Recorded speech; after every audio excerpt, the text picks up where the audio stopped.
Avec toutes les informations que l'on retrouve sur le web, la variété de sites immobiliers et de tous les intervenants qu'il y a dans une transaction immobilière, par où est-ce qu'on commence lorsque c'est notre premier achat? Premièrement, je vous conseille de rentrer en contact avec un courtier que vous allez avoir de l'affinité, mais surtout qu'il a plusieurs années d'expérience. Parce qu'avec ces années d'expérience vient automatiquement un certain niveau d'expertise et aussi le fait qu'il a accumulé plusieurs années d'expérience sur le terrain va faire en sorte qu'à travers les années, il s'est bâti un réseau de contacts, courtiers hypothécaires, inspecteurs en bâtiment, notaires, etc.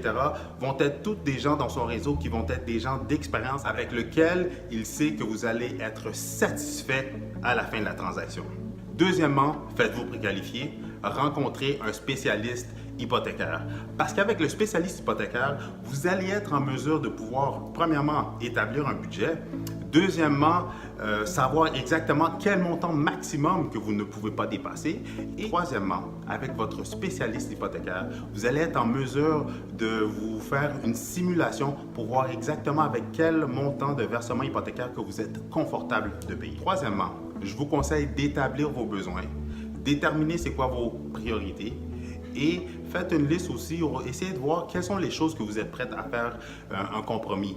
Parce que l'achat d'une propriété vient souvent avec le fait qu'à quelque part, à un certain moment, il va falloir faire un compromis à quelque part. Pourquoi? Parce que la perfection n'est pas de ce monde et aussi il n'y a pas de propriété parfaite. Quatrièmement, je vous conseille de commencer vos recherches parce que ça va vous permettre de commencer à regarder qu'est-ce qui s'offre à vous par rapport au budget ou au montant maximum que la banque vous a accordé. Alors, après avoir fait ces 4 choses, que vous avez votre préautorisation bancaire, que vous avez déjà établi avec votre courtier vos besoins et les choses qui sont vos priorités, c'est maintenant le temps de commencer à magasiner. Alors, c'est tout pour aujourd'hui. Si vous avez des questions ou des commentaires, inscrivez-les dans les commentaires plus bas. Ça va me faire plaisir de répondre à vos questions et vous donner la meilleure information possible. Alors, merci pour votre écoute. C'était Christopher Salador, votre guide, votre coach, votre conseiller en immobilier.